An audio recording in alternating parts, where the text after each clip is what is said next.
China has extended power rationing in the nation's southwest through Thursday as an intense heat wave continues.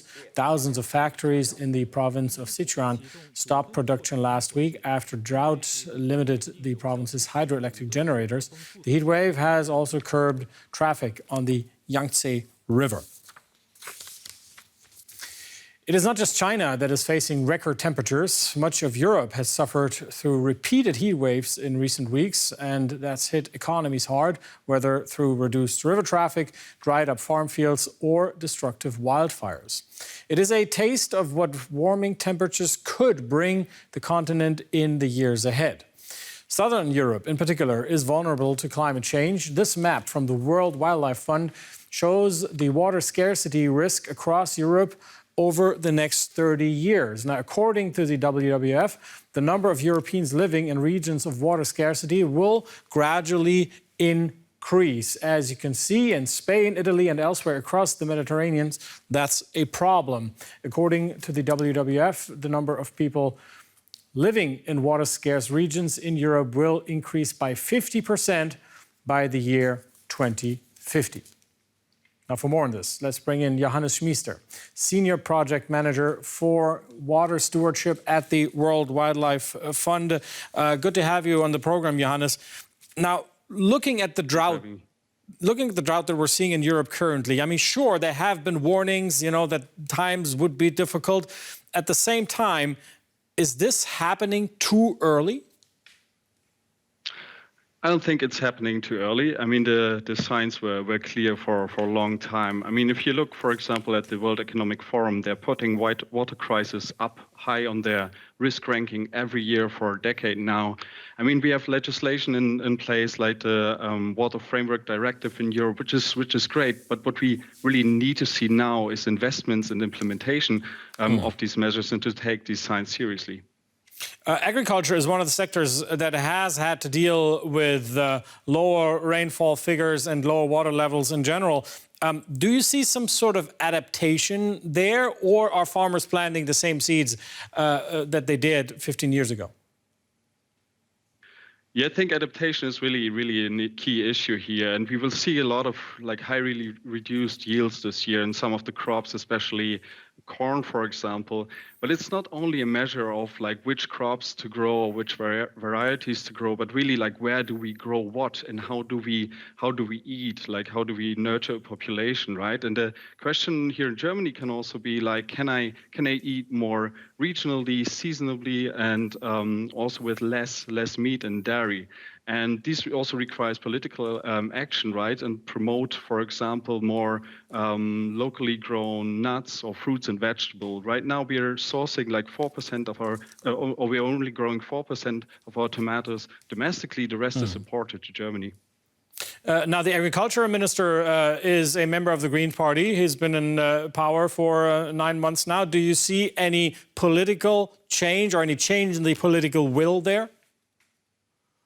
I mean, there are definitely changes in the tone since the minister changed. But what we really need in terms when we look at water is really investments right now. We need to save our rivers, our lakes, our meadows, our peatlands, because this is the source of our water, right? So we need nature-based solutions. We need investments in increasing the water retention in the landscapes.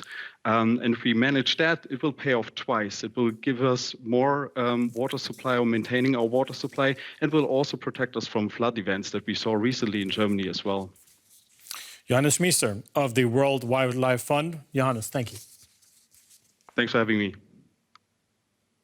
So the threat of drought could grow along with its impact. That is bad news for German farmers.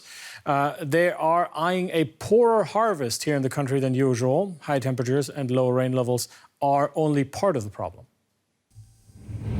The wheat harvest on a 2,000-hectare farm near Leipzig in eastern Germany. It's some of the most fertile land in the whole country. It's mineral-rich and perfect for plants due to its high water content. Despite recent and continuing droughts, each hectare here produces 9 tons of wheat. But Kurt Enke is still worried. The land is drying out because the last years have seen far too little rain.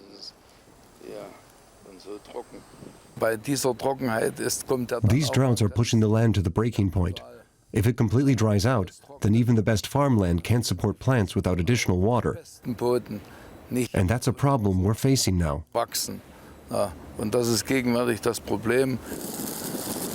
4 kilometers away, we find another field that's completely dried out. Even though Kurt invested heavily in fertilizer and pest management systems over the last year, he won't be able to produce more than 2 or 3 tons per hectare. The ground is sandy and full of rocks. These seedlings hardly have a chance to take root. There isn't any water. 50 hectares of rock-hard ground. Thank God the damage isn't as widespread here. But it's still worrying when you see the conditions here and how little we can harvest. Helmut Häuser in Western Germany is experimenting with plants that can thrive during a drought. He cultivates millet, which could serve as a replacement for corn and wheat. But many German farmers have little experience with millet and have been slow to embrace its cultivation. But that could change as droughts become more frequent and intense.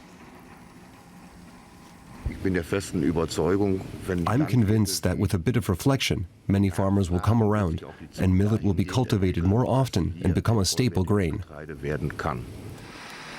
But local farmers aren't as skeptical when it comes to new technology. Almost all farming equipment manufacturers have started making devices to keep moisture locked in the ground.